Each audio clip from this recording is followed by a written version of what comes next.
کی تماس گرفتی با خانواده؟ من نگرفتم فقط اصلا تماسم از سمت خانواده‌ام نشد فقط خواهر آرش با من زنگ زد اصلا تماس نداشتم اونا هم تماس نگرفتن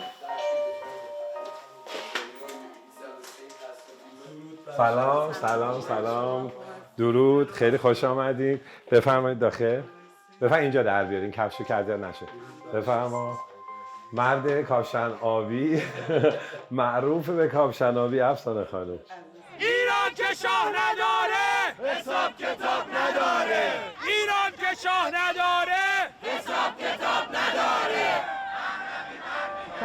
سلام حال شما خوبی قربان شما خوب هستی خوبی عزیزم قربون شما این دفعه اولی که اومدیم خونمون اینجوریه دیگه بعد شاید تو وضعیتی بود که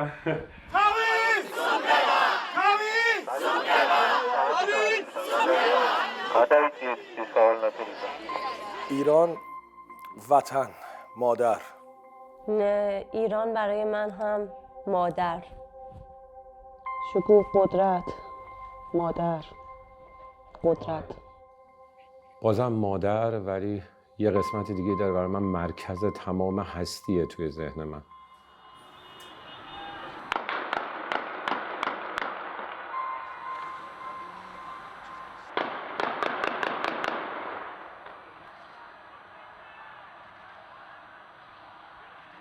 من اخبارو که میبینم როცა ვუყურებდით იმ ამბების კადრებს, რაც ირანში ხდებოდა, ყველანი სასოწარკვეთილები ვიყავით.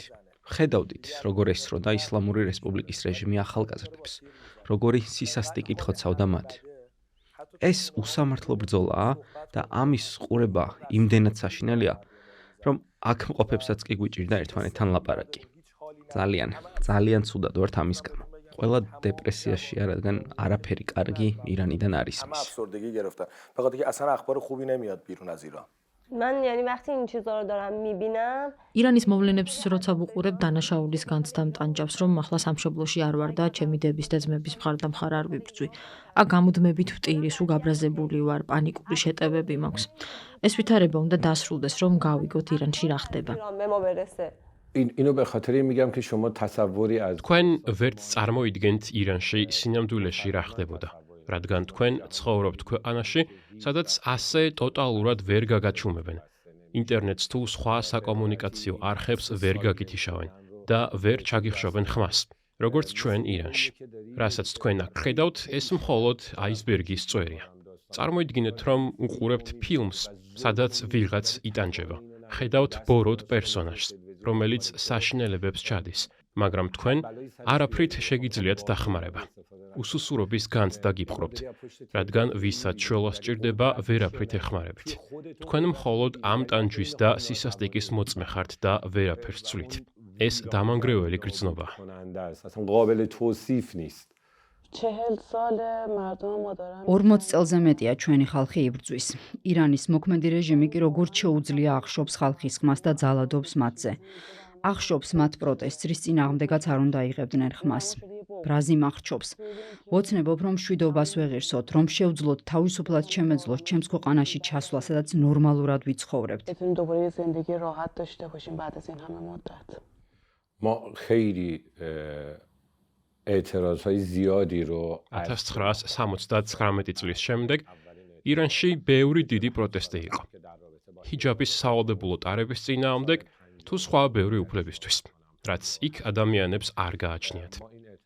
თუმცა განსხვავება იმ დროს და დღევანდელობას შორის ის არის, რომ ხალხს არასდროს ყოლია სოლიდური ლიდერი, ვინც მათ წინ გაუძღვებოდა. როგორც მაგალითად დღეს არის რეზა ფაჰლავი. საინტერესო ის არის, რომ ირანში ჯერ ხალხმა დაიწყო პროტესტი და გავიდა ქუჩაში კონკრეტული მოთხოვნებით. და მხოლოდ შემდეგ დაიწყო მისი სახელის სკანდირება, მისთვის დახმარების თხოვნა. ჩვენ იმიტომ ვეძახით მას ირანის მეფეს, რომელიც დღეს დევნილობაშია, რომ სწორედ ის იყო ლეგიტიმური პრინცი გადატრიალებამდე. نداره برگرده محال ممکنه დღეს უკან დაბრუნების გზა არ არსებობს. მე ვფიქრობ, რომ ყველაზე რთული რამ, რაც მან გააკეთა, ის არის, რომ ამ ქაოსურ ბრძოლაში პასუხისმგებლობა აიღო. წარმოიდგინეთ, ერთ მხარეს არის დიდი ბოროტი ძალა. ისლამური სახელმწიფო და მეორე მხარეს დგას ირანის პატრიოტი ხალხი.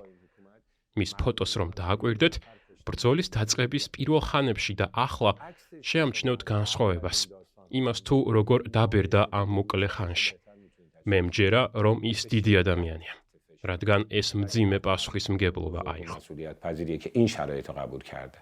ببینید ما ایرانی‌ها مردم فراموشکاری نیستیم. ირანელი ხალხი არასოდეს ივიწყებს იმას, რასაც მათთვის ვინმე აკეთებს. ფახლავის ოჯახმა ირანელი ხალხისთვის ბევრი რამ გააკეთა და ეს ხალხს ახსოვს. მათ დააგეს გზები, გააკეთეს რკინიგზა. მათთვის ერთადერთი პრიორიტეტი იყო ხალხი. ახალი თანამედროვე ირანის აშენება სურდათ და ყოველთვის, როცა ისინი ახსენებდნენ ირანს, ახსენებდნენ ირანელებსაც. ლაპარაკობდნენ თუ როგორ მოუტანდნენ ამ ქვეყანას მშვიდობას, განვითარებას და ეს ამბები არ არის დამალული არც მსოფლიოსთვის და მით უმეტეს არც ირანელებისთვის. იმ მომენტიდან კი, რაც ისლამურმა რეჟიმმა მძევლად აიყვანა ჩვენი ქვეყანა და ხალხი, მათ ხელშია ნავთობის ფული. იმ დღიდან ქმნიან ტერორისტულ ორგანიზაციებს. მათ მოიტანეს ომი და არასტაბილურობა მთელ რეგიონში. ამ ფონზე ირანელი ხალხი სიღარიბესა და გაჭირვებაში რჩებოდა. ამიტომ ახლა რისი იმედიც მე მაქვს, არის ის, რომ რეზა ფახლავი დაბრუნდეს და ამ ქვეყანას დაუბრუნდეს ღირსება და დიდება. توی نداری تو فقر صبر کنن. ისლამურ რეჟიმს რომ მშვიდობიანად წასვლას დომებოდა, აქამდე წავიდოდა. ჩვენ ისინი უნდა გავაგდოთ ჩვენი ქვეყნიდან. داخل ایران اصلا اینجوری نیستش که مردم არ გიგონოთ რომ ირანში გამართული პროტესტების დროს ხალხი თავიდანვე ასე გაბრაზებული იყო, ან აგრესიული და არამშვიდობიანი. საპროტესტო გამოსვლები კი იყო ხოლმე სლოგანებით, მაგრამ ამით მთავრდებოდა ყველაფერი. რეჟიმი მათ გამოსვლისთანავე ახშობდა, ყველას იჭერდა, აწამებდა, საპატიმროებში ყრიდა. ბევრი იქედან ცოცხალიც ვერ ბრუნდება. ერთადერთი გზა მთავრობისთვის რომ ისინი გააჩუმოს, მათი მოკლა და დაშინება. და ეს მარტო ირანის შიგნით კი არ ხდება. ისინი ირანის გარეთაც ემუქრებიან ადამიანებს. ახლაც მოქვს შენახული მუქარის ერთი მესიჯი, რომელიც მომივიდა უცნობისგან, ერთ-ერთი საჯარო პოსტის გამო. ის მწერდა, რომ მკვლელი იყო და მომკლავდა თუ ხმამაღლა ვილაპარაკებდი. მეუბნებოდა მიდი წადი და უთხარი ქართულ პოლიციას და ჩინოვნიკებსო, მაინც გიპოვი და გაგაქრობო. پیدا میکنم و سر به نیستت میکنم. رژیم الان به شدت ضعیف‌تر რეჟიმი დღეს ძალიან სუსტია, მაგრამ ამავე დროს უფრო ბრუტალურიც. ამიტომ აწყობს გენოციდს და კლავს ათასობით ადამიანს, რომ გამოსავალი იპოვოს და შეაჩეროს პროტესტი. მაგრამ ამასობაში ის შიგნიდან იშლება. ხალხისგანაც აქვს ზეწოლა. რეჟიმი ძალიან დაღლილია. الان به شدت خسته است. این خستگی باعث ისლამური რეჟიმის ძალოვანებიც დაღლილები არიან. ეკონომიკა ინგრევა. ცხოველები ვით არიან კუთხეში მიმწყდეულები და ამის გამოა რომ ასე სასტიკად იქცევიან. ამის დასტურია თუნდაც ცოტა ხნის წინ ისლამური რესპუბლიკის წარმომადგენლის ქცევა გაეროს უშიშროების ხდომაზე, სადაც ის საშინლად აღელვებული იყო. წამდა უწუმ წყალსვამდა და სისულელეებს ლაპარაკობდა. მოკლედ ჩემი აზრით, აქ არ არსებობს თუ. რეჟიმი ახლა ერთდროულად სუსტიცაა და სასტიკიც. وحشی‌تر شده یا نداره. ما مردمی هستیم که ჩვენ ირანელ ხალხს გვინდა მშვიდობა. ჩვენი უფლებებისთვის ვიდექით და ვდგავართ ქუჩაში. ეს ისეთი ელემენტარული უფლებებია, როგორც მაგალითად სიცოცხლის უფლება, გამოხატვის თავისუფლება, ну რაც აქვს ადამიანს ყველა ნორმალურ ქვეყანაში.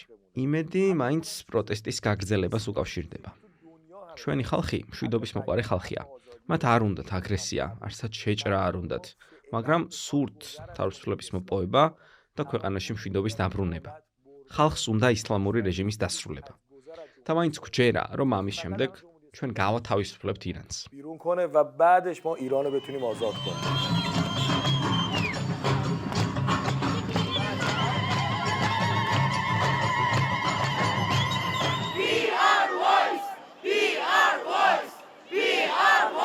امسال میده کشته سپاه مرگ بر کل نظام 100% که 100%-ით ეგრეა. ირანელები მამაცები არიან. ისინი თავიდანვე აპროტესტებდნენ ყველანაირ უსამართლობას და ამას აკეთებდნენ მიუხედავად იმისა, რომ მათ კლავდნენ, აწამებდნენ, იტაცებდნენ, მათ ოჯახის წევრებს ავიწროვებდნენ.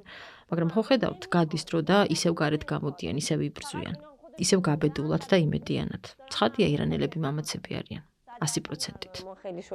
کلمه شجاعت خب სიტყვა გამბედაობამ და სიმამაცემ თითქოს დაკარგა თავისი ლექსიკური მნიშვნელობა ირანელ ხალხთან მიმართებით. იცით რატომ? უძვირფასესი რამ, რაც ცხოვრებაში გაგვაჩნია, ეს არის სიცოცხლე და როცა ისინი გადიან ქუჩაში ირანის თავისუფლებისთვის, ამ ერთადერთს სიცოცხლეს დებენ სასწორზე. ამბობენ ჩვენ მეტი არაფერი გვაქვს რისთვისაც ვცოცხლობთ. იქნებ ჩვენს მომდევნო თაობას მაინც ჰქონდეს თავისუფლება. და ეს არ არის სიტუაციის გაიდეალება. ამიტომ ხალხი მაგ სიტყვის სიმამაცის თუ გამბედაობის მნიშვნელობაზე მაღლა დგას. შენ იცი რომ გადიხარ და შეიძლება ტყვია მოხვდეს. ერთი სიცოცხლე და ერთი ტყვია. ამ ადამიანების უმრავლესობა დღეს გამქრალია და მათმა მშობლებმა ისიც კი არ იციან სად არიან ისინი. داشتیم به نام فلان ولی شما هیچی ازشون پیدا نمی‌کنی.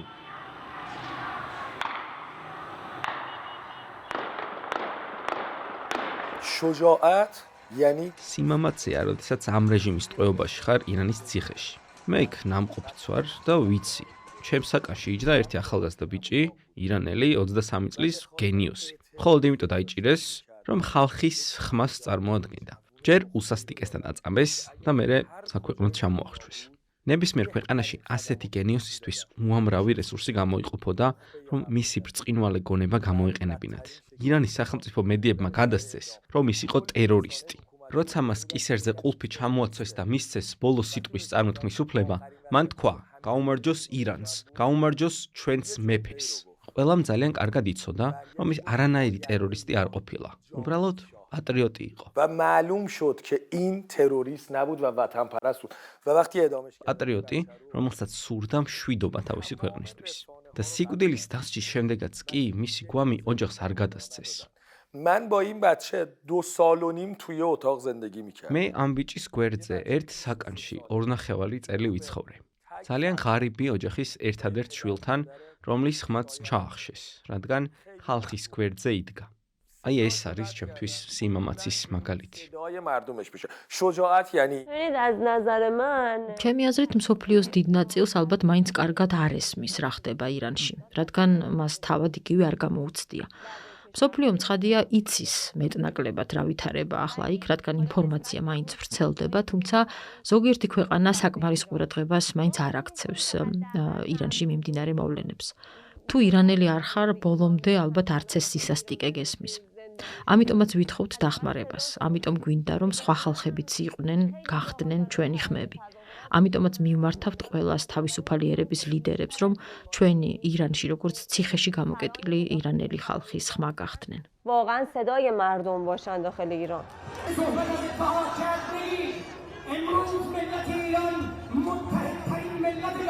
Für das Fahrzeug im Frontbereich im beidseitigen Genauso wenig können bitte für das Fahrzeug im Frontbereich im beidseitigen الان همه مردم دنیا ახლა მთელმა მსოფლიომ იცის ეს ყველაფერი, რაც ირანში ხდება. მაგრამ ბევრი ირჩევს სიჩუმეს. რასაც ისინი ლაპარაკობენ, ხშირად არ არის რეალობა. რეალობა უფრო მეტია, ვიდრე რიცხვები. ირანში მოკლული ადამიანების რაოდენობას ისე გადასცემენ როგორც სტატისტიკას და ეს მაშინ როცა ყოველი ამ რიცხვის უკან ადამიანის სიცოცხლეა, ოჯახი, წარსული, მეხსიერება და შეიძლება და ყოფილიყო მომავალიც, რომელიც აღარ იქნება, რადგან ისინი მოკლეს. მსოფლიო მედიის ყურადღება ახლა პალესტინიდან ირანზე უფროა მიმართული, თუმცა ეს არ მოსწონთ მემარცხენეებს და მათ მედიებს. ზოგიერთი მედია ამ ათასობით დაღუპულზე ისე ლაპარაკობს როგორც რაღაც ეკონომიკურ მაჩვენებლებზე და არა ადამიანის სიცოცხლეზე. როცა ამას ხედავ, რთულია თავის გაკონტროლება. რთულია დარჩე ზრდილობიანი. კი, მსოფლიო ხალხებმა იციან რა ხდება ჩვენს სამშობლოში, მაგრამ თან ის განცდაც აქვთ, რა სარგებელი ექნებათ მათ თუ ჩვენზე ხმამაღლა ილაპარაკებენ. تو ایران میفته. در دوره نوجوانی ჩვენ განსაკუთრებით გოგოები თინეიჯერობიდანვე მივხვდით, რომ სწორედ ქალობის გამო დამატებითი პრობლემები გქონდა ისლამურ რეჟიმთან. رفتارهای ما زندگیم از اون موقعی که დავინახეთ, რამდენად განსხვავებული იყო ჩვენთან ყველაფერი სხვა ქვეყნებთან შედარებით. دیگه خودمون فرق داریم مثلا اونجا خانواده من مادر من هیچ وقت دوست نداشت که من ჩემი ოჯახი, დედა მაგალითად, ბავშვობაში ჰიჯაბის გაკეთებას მიკრძალავდა. მე კი მომწონდა ყველას ეკეთა და მეც მინდოდა თავშლის ტარება. დედა მეუბნებოდა გაიზრდები და ისედაც მოგიწევს ამის გაკეთება, მე ყველაფერს მიხვდებიო. ასეც მოხდა. როცა გავიზარდე, უკვე მორალის პოლიცია გვთხოვდა თმა დაგვეფარა. მე შემძულდა ჰიჯაბის ტარება. თან ეს ხდებოდა ერთ-ერთ ყველაზე რელიგიურ ქალაქში ისპაჰანში, სადაც თუ თავსაბურავის გარეშე დაგინახავდნენ, პოლიცია მოდიოდა, შეგაგდებოდა იმ თავიანთ მინივენში, შენზე ძალადობდა, გიჭერდა. მეც რამდენჯერმე დამესხნენ თავს უნივერსიტეტის წინ პირდაპირ ქუჩაში. მე ძალიან მიყვარს ჩემი ქვეყანა, მაგრამ მძულს ისლამური რეჟიმი, რომელსაც ახლა ხელში აქვს ჩაგდებული ირანი და ხალხიც მძევლად ყავთ აყვანილი. ამ ყველაფერმა მაიძულა კიდეც ირანიდან ემიგრაცია. مجبور بشم که مهاجرت کنم. واقعیتش بخوام بگم دوره نوجوانی و გულწრფელად რომ ვთქვა, ეს გარდატეხა თინეიჯერობაში არ მომხდარა, რადგან მაშინ პოლიტიკა ნაკლებად მაინტერესებდა. გადაფასების პროცესი დაიწყო უნივერსიტეტში შესვლის შემდეგ და განსხვავებებიც აქ უნივერსიტეტში შევნიშნე, სადაც სწავლობდნენ გონიერი ადამიანები, საღად მოაზროვნე ხალხი, ვისაც თავისუფლება სურდა და ამის გამო მათ ძალიან ავიწროებდნენ. აი მაშინ დავფიქრდი, რას გვიკეთებენ ისინი? მაშინ დავფიქრდი, როგორ ექცევდნენ სტუდენტებს, პროფესორებს, ვინც თავისუფლებაზე ლაპარაკობდა. დავაკვირდი, როგორ განსხვავდებოდა კაცების და ქალების უფლებები. ჩემი ბრძოლაც ისლამური რეჟიმის წინააღმდეგ აი აქედან იწყება. და ამის შედეგად დამიჭირა კიდეც რეჟიმმა. مسلما برای من ჩემი გამოცდილება თქვენგან განსხვავდება. იღბლიანები ხართ, რომ ისეთ რელიგიურ ოჯახში არ გაიზარდეთ, როგორშიც მე. ჩემი ერთ-ერთი ბიძა მაგალითად იყო ისლამური რევოლუციური გვარდიის ყოფილი მეთაური. ჩემი სიძეც გვარდიის ჯარისკაცი იყო. ასე რომ ჩემი ოჯახი, სადაც გავიზარდე, ისლამური რეჟიმის თავგამოდებული მომხრეები არიან. როცა 5-6 წლის ვიყავი, ჩვენ ცხოვრობდით სახლში, რომელსაც ჰქონდა 2 ფლიგელი. შუაში ბაღით. ეს სახლი ეკუთვნოდა რეჟიმის განათლების სამინისტროს, სადაც მამა ჩემი მუშაობდა. ერთ ნაწილში ჩვენ ცხოვრობდით. მეორეში კი იყო ამ სამინისტროს საწყობი. საწყობს ყავდა დაცვა, მაგრამ მამა ჩემსაც ჰქონდა გასაღები. ერთხელ ამ საწყობში მოხვდი და მახსოვს ნახე, რომ ყველა იქ შენახული ნივთი იყო ძველი, მეფის დროინდელი. მაგიდა, სკამები, სამელნე, კალამი. პირველად იქ გავიგე რეალურად როგორი სუნი ჰქონდა მელანს. რაც იქ ვნახე, ყველაფერი იმდენად განსხვავებული იყო, ცნობის მოყარეობამ შემიპყრო. ბავშვობის მოგონებაში ის მაგიდა და სკამები ძალიან დიდებია. როცა გავიზარდე, მე მივხვდი, რომ უბრალოდ მე ვიყავი პატარა და ასე აღვიქვამდი. მაშინ ფიქრობდი, რომ როცა გავიზრდებოდი, მე მომცემდნენ ამ ნივთებს. როცა მამას ვკითხე, საიდან იყო ისინი, ვის ეკუთვნოდა, მამამ იქ შესვლა სასტიკად ამიკრძალა. იქაურმა დაცვამ შაჰის დროინდელი ძვირფასი კალამი მაჩუქა და მითხრა აიღეო, მაგრამ იმ პირობით, რომ აქ აღარ მოbrunde. შენთვის ეს კარგი არ არისო. ეს კალამი ახლა ირანშია, საიმედოდ შენახული. სწორედ ის კალამი გახდა მიზეზი, რომ ჩემი ოჯახის წევრების გარდა სხვა ადამიანებთან დავიწყე საუბარი. გავიდა დრო და უნივერსიტეტში გავიცანი ხალხი, ვინც სიმართლეს ლაპარაკობდა. მეც ხმამაღლა დავიწყე საკუთარი აზრის ღიად გამოთქმა. უკვე ამ დროს ჩემი უპირველესი მტერი საკუთარი ბიძა იყო. რევოლუციური გვარდიის ყოფილი მეთაური, რომელიც მავიწროებდა. მაგრამ მაშინ მივხვდი, რომ მგონი ერთადერთი ქვეყანაა მსოფლიოში, რომელსაც დროში უკან დაბრუნება უნდა. რადგან ჩვენი მომავალი, რომელიც უნდა ქონოდა, წარსულში დარჩა. گذشته ما آینده رو داشتیم. خیلی برای ما مهمه که صدا ჩვენთვის ძალიან მნიშვნელოვანია, რომ ვიყოთ ირანელი ხალხის ხმა. დაღლაზე ვერც ვილაპარაკებთ, რადგან ჩვენი საყვარელი ადამიანები შიშველი ხელებით იდგნენ ტყვიების პირისპირ. ქუჩაში დგომა და პროტესტი ეს ყველაზე მცირე რამაა, რისი გაკეთებაც მაგალითად პირადად მე შემიძლია, რომ ჩემი ხალხის წუხილზე ვილაპარაკო. ნეტა შემძლებოდა, რომ მეც იქ ყოფილიყავი, მაგრამ სამწუხაროდ აქ ვარ და იმას ვაკეთებ, რაც მათთვის შემიძლია. ვიყო მათი ხმა. دوستام هموطنام هم رزمان باشم. ببینید مردم ایران الان دارن یک خشمی رو تجربه میکنن. ირანელი ხალხი ახლა ძალიან გაბრაზებულია და ჩვენც ვცდილობთ, რომ ეს ბრაზი სხვებამდე მივიტანოთ. პროტესტის დღეებში მეც ღამეებს ვათენებდი და უწყვეტად ვამოწმებდი ახალ ამბებს ყველა პლატფორმაზე. ყველა პოსტსა და ვიდეოზე ვთაგავდი მსოფლიო ლიდერებს და წერდი, რომ ათასობით მოკლული ირანელი არ იყო უბრალოდ მშრალი რიცხვები, რომ ეს სიცოცხლეები იყო. იმიტომაც ვართ ასე გამწარებულები ირანის რეჟიმზე, რომ მათ ასეთ დროს ინტერნეტიც კი გათიშეს და ისიც კი არ ვიცოდით ჩვენი ოჯახის რომელი წევრები დავკარგეთ. გუშინ სრულიად შემთხვევით გავიგე, რომ ჩემი მეგობარიც მოკლეს, მაგრამ დანარჩენები, ოჯახის სხვა წევრები, ცოცხლები არიან, ღმერთმა იცის, როდის აღდგება კავშირი და გავიგებ, როგორ არიან ჩემი სხვა მეგობრები. რადგან ისინიც პირველივე დღეებიდან ქუჩაში იყვნენ გასულები. არ ვიცი, ვინ არის ცოცხალი და ვინ მკვდარი. ما خونه اصلیمون ایرانه. ირანი ჩვენი ქვეყანა, ჩვენი სახლი, სამშობლო. სხვაგან ჩვენ სტუმრები ვართ. ამ დღეებში ირანელები ერთმანეთს ეხუმრებოდნენ. ხვალ რომ ისლამური სახელმწიფო აღარ იყოს, გთხოვთ ყველა ერთად არ დაბრუნდეთ. აეროპორტი ამას ვერ გაუძლებსო. 10 მილიონი ადამიანია ქვეყნიდან გასული. დღეში 500 ფრენა მაინც რომ იყოს, 10 დღე დასჭირდება ამ ხალხის დაბრუნებასო. რეალურად იქ მყოფი ხალხი იბრძვის დღეს. ისინი ეწირებიან მსხვერპლად. ჩვენ მხოლოდ ვცდილობთ მათი ხმა ვიყოთ. ეს არის ყველაზე მცირე, რისი გაკეთებაც შეგვიძლია. ناچیزترین و کمترین کاریه که از دستمون برمیاد. و در اصل მე საქართველოში მშვენიერი მეგობრები მყავს. ძალიან კარგები. მაგრამ რა წამს ირანი გახდება თავისუფალი, მეორე დილი თუ იქ ვიქნები. ყველაფერს აქ დავტოვებთ და წავალთ. ამ დღეს სამშობლოში დაბრუნების დღეს ძალიან ველით. ჩვენთვის ესეც მნიშვნელოვანია, რომ აქ როგორც სტუმრები ისე მოვიქცეთ. პატივი ვცეთ თქვენს წესებს, პატივი ვცეთ თქვენს ხალხს, რადგან თქვენ მიგვიღეთ, შეგვიფარეთ, გვმასპინძლობთ.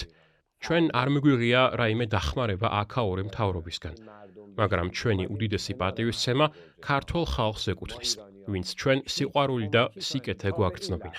თუმცა ისიც მართალია, რომ საქართველოს მთავრობამ ჩვენ ვინც აქ ვართ, მოგცა უსაფრთხოება და ეს მნიშვნელოვანია ირანში შექმნილი ვითარების გათვალისწინებით. که خیلی کمک مهمیه با امروز ایران. بچه من طرف شما შეიძლება თქვენი სახელით კიდევ რაღაც თქვა. مردم گرجستان دمتون گرم. საქართველოს ხალხო, დღეგრძელობას გისურვებთ. ჩვენ ძალიან გვიყურხართ. და ასევე ირანელებო, ჩვენ ვინც ირანის გარეთ ვართ, თქვენ ძალიან გვიყურხართ. ما مردم خارج از کشور عاشقتونیم.